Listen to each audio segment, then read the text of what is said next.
These protect you from the greatest punishment. Mas'ud radiallahu anhu describes exactly how it protects. As the Nabi sallallahu alayhi wasallam says, when a person is put in his grave and now a man approaches him in the grave, ready to execute punishment upon the person in the grave. And so he is approached with the punishment from his legs, where his legs are. And his legs will say, you have no power over us. You can't enter from here. You cannot punish from his legs. He used to stand reciting Surah Al-Mulk.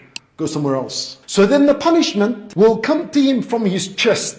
The punishment will approach, and this area would say to the punishment, you have no power over us. There is no way from here. He used to recite Surah Al-Mulk. Then the punishment goes towards his head, and they approach his head with the punishment, and his head will say, there is no power over us. The punishment cannot enter from his head. He used to recite Surah Al-Mulk. Then Ibn Mas'ud radiallahu anhu said, it is the protector that protects from the punishment of the grave. And it is mentioned in Surah Al-Mulk, whoever recites it at night has done a great deal of good. That's the word of the Messenger sallallahu alayhi wasallam. So the first virtue protects from the punishment of the grave. The second virtue that is authentic in Nabi sallallahu alayhi wasallam said, there is a surah in the Quran which is made up of 30 ayat. It interceded for a man or for a person until he was forgiven. Al-ulama rahimahumullah, they said, in order for a person to attain these virtues, then a person has to be persistent in reciting it. And the surah, he continuously recites it, and this surah will ask Allah to forgive him. And so this encourages us all to regularly recite the surah. The virtue isn't specific for the person who recites it in the day or in the night. You could recite it any time and have this virtue. You may recite it in the day, in the evening, after coming back from work, at night. No matter where you recite it in the day and in the night, there is the reward and the virtue of what we are saying. So it's not bound or restricted to a specific time. We just said that Sunnah al-Nabi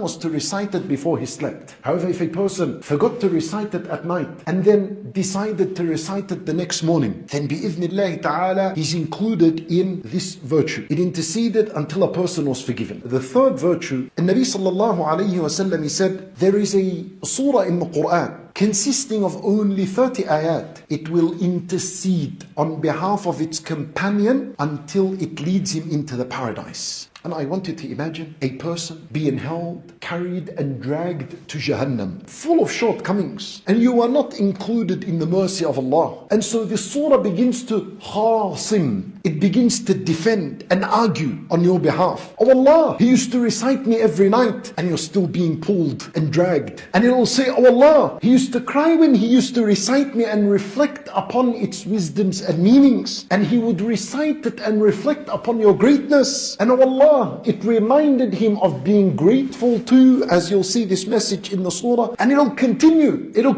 to stand by you. It will not run away from you. This is what the word khasamat suggests, that you're going somewhere and this surah is defending, continues to put a good word, doesn't stop. But it does that for its companion. You see, Nabi sallallahu alayhi wasallam, he said, he didn't say that it defends the one who memorized it. He said it defends the companion. What does a companion mean? It's with me in the morning, it's with me in the evening, before I sleep, when I wake up, like this. Such a person is going to defend him and put a good case for him on the day of judgment. So it not only intercedes until a person is forgiven, but it intercedes until a person is entered into the paradise.